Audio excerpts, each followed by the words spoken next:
গান্ধী গতকাল বললেন যে সিপিআইএম বিজেপি মানে সিজেপি এবং আপনাদের বাম শাসিত কেরল নিয়ে অনেক অভিযোগ তিনি করলেন। কি প্রতিক্রিয়া থাকবে আপনার পলিটব্যুরো সদস্য হিসেবে? কেরালাতে ইউডিএফ এলডিএফ লড়াই,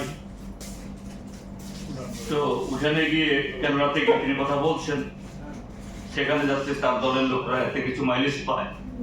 আবার সে রাহুল গান্ধী দিল্লিতে এসে তিনি বলেন রাহুল গান্ধী, সোনিয়া গান্ধী বা এই খার্গে সাহেব জানা একমাত্র সিপিআইএম এবং বামফ্রন্ট তাদের শক্তি কতটুকু আছে না আছে প্রশ্ন নয়, তারাই গণতন্ত্রের স্বার্থে বরাবর তারা এই দেশের গণতান্ত্রিক ইয়েতে এদের ভূমিকা সবসময় তারা মানে অটল থাকে। তো এই কথা কি বলবো, আমি কথার কথা বলছি। আমি সেদিন এই যে মাননীয় উপরাষ্ট্রপতি আসলেন, এখানে ওনার জন্য নৈশভোজ দেওয়া হয়েছে রাজ্যপাল ভবনে, এই লোক ভবনে। তো সেখানে আমাকে আমন্ত্রণ করা হয়েছে বিরোধী দল নেতা হিসাবে। তো সেখানে মাননীয় উপরাষ্ট্রপতি মহোদয় তিনি মানে লিস্ট দেখেছেন কারাগারী মন্ত্রিত, তো স্বতঃপ্রণীত হয়ে আমার সাথে তিনি কথা বলেছেন। আমি বলবো এখানে যে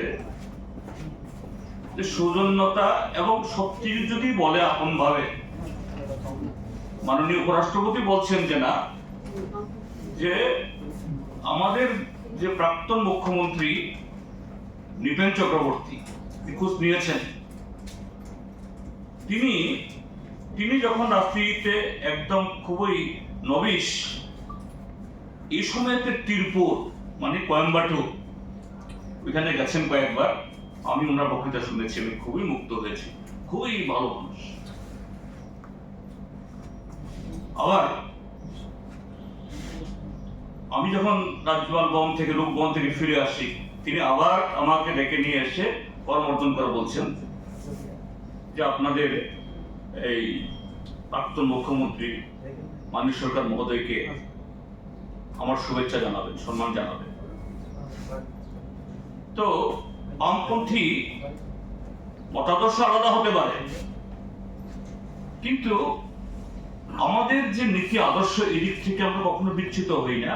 এবং মানুষ যখন আপন ভাবে স্বতঃস্ফূর্তভাবে বলেন, এটা সেরকম যারা গণতন্ত্রের প্রতি শ্রদ্ধা রাখেন, দল ভিন্ন হতে পারে, তারা আপন মনে গুলো স্বীকার করে। কাজে এই সমস্ত কথাবার্তা যেগুলো আজকে আমাদের রাজ্যের মধ্যেও হয়, এগুলা খুব আমল দেওয়া আমাদের উচিত নয়।